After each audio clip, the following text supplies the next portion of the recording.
महाराष्ट्रात सेवा हक्क दिनाची यंदा दशकपूर्ती झाली आहे। कोल्हापूर जिल्हाधिकारी कार्यालयात आयोजित विशेष कार्यक्रमात पालकमंत्री प्रकाश आंबेडकर यांच्या हस्ते सेवा हक्क दिन साजरा करण्यात आला। यावेळी उपस्थित अधिकारी कर्मचाऱ्यांनी सेवा पारदर्शक आणि वेळेत देण्याची शपथ घेतली।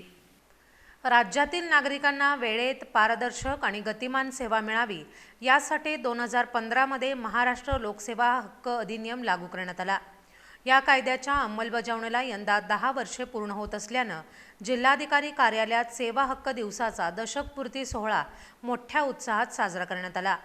जिल्हाधिकारी कार्यालयाच्या महाराणी ताराराणी सभागृहात पार पडलेल्या या कार्यक्रमाला पालकमंत्री प्रकाश आंबेडकर, अतिरिक्त जिल्हाधिकारी संजय शिंदे, प्रभारी पोलीस अधीक्षक निकेश खाटमोडे, निवासी उपजिल्हाधिकारी संजय शिंदे, तहसीलदार विजय पवार तसंच इतर अधिकारी आणि कर्मचारी मोठ्या संख्येने उपस्थित होते।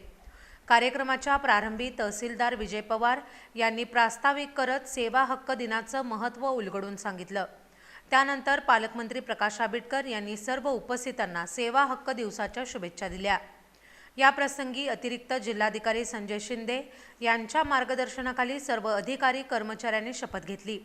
या शपथेमध्ये शासनाच्या सेवा ठरवलेल्या कालमर्यादेत प्रामाणिकपणे, संवेदनशीलतेनं आणि तत्परतेनं नागरिकांपर्यंत पोहोचवण्याची ग्वाही देण्यात आली।